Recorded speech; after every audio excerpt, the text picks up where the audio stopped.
មុទិតាប្រែថាត្រេកអរតាមគឺជាដំណើរនៃចិត្តដែលទន់ភ្លន់ទៅរកអ្នកដទៃនៅពេលដែលអ្នកដទៃមានសេចក្តីសុខឬបានលៀបបានយស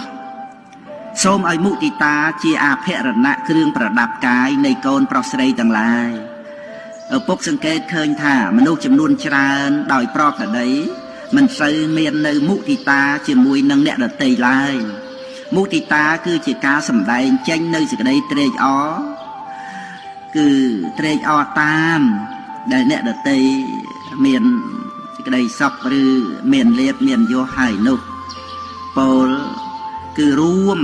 នៅសេចក្តីត្រេកអរទាំងផ្លូវកាយផ្លូវវាចាទាំងផ្លូវចិត្តជាមួយនឹងអ្នកដែលបានជួបប្រសពនិងសេចក្តីសម្រេចនៅផលប្រយោជន៍នោះនឹងឯងមុទិតាប្រែថាត្រេកអរតាមដោយចិត្តទន់ភ្លន់អ៊ីសាប្រែថាមិនត្រេកអរតាមដោយអំណាចនៃចិត្តរិស្យាពោលគឺការច្រណែនចូលកូនចាំទុកថាសត្រូវដ៏សំខាន់របស់មុទិតាគឺអ៊ីសានេះឯងកាលបើច្រណែនហើយចិត្តក៏មិនបានត្រេកអរមិនមានការពេញចិត្តមានសភាពញាប់ញ័រដូចជាចោរយកសត្រាវុធមកខ្ជង់ត្រង់ដើមទ្រូងដូច្នោះឯងកាលណាបើបានដឹងថាអ្នកដទៃបានល្អហើយមិនថាជាបងប្អូនជាមនុស្សរួមការងារឬជាអ្នកមានគុណណាឡើយអ្នកដែលមានអ៊ីសាក៏ដល់នៅការស្លុតចិត្តបែបម្យ៉ាងមានការអន់ចិត្តបើមិនទុកស្កាត់ទេវានឹងបណ្ដាលឲ្យមានរឿងមិនល្អផ្សេងកើតឡើងដែលជារឿងគួរឲ្យខ្លាច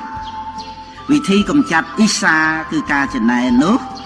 ត្រូវអប់រំចម្រើននៅមុទិតាមានសទ្ធាជឿហេតុផលមានបញ្ញាយល់ដឹងរឿងនៅក្នុងលោកមិនយល់ថាសម្បត្តិក្នុងលោកនឹងវាអស្ចារ្យណាស់ណាទៅនោះទេតាមពិតវាគ្រាន់តែសម្រាប់ដោះស្រាយនៅសេចក្តីទុក្ខលំបាកប្រចាំរូបកាយតែប៉ុណ្ណោះបើរូបកាយមិនមានហើយក៏មិនចាំបាច់ត្រូវការទ្រព្យសម្បត្តិអ្វីបន្តិចបន្តួចឡើយដូចជាថ្នាំសម្រាប់ព្យាបាលរោគថ្នាំមិនមែនសំខាន់អ្វីជាងការមិនមានរោគនោះទេដូច្នេះខ្លឹមសារសំខាន់ក្នុងជីវិតគឺការប្រព្រឹត្តធម៌ដើម្បីរំលត់ទុក្ខកូនត្រូវហាត់អប់រំចម្រើននៅមុទិតាចាប់ផ្ដើមតាំងពីក្រុមគ្រួសារទៅមុនរួចហើយផ្សាយពង្រីកទៅដល់អ្នកដទៃជាខាងក្រៅទៀតអ៊ីសាក៏នឹងសាបសូន្យទៅម្លោះហើយកូនមេឪពុកដែលមានតែមុទិតាចំពោះអ្នកដទៃយ៉ាងនេះសេរីសួស្តីនិងសេចក្តីសុខក៏ចូលមករកជីវិតរបស់កូន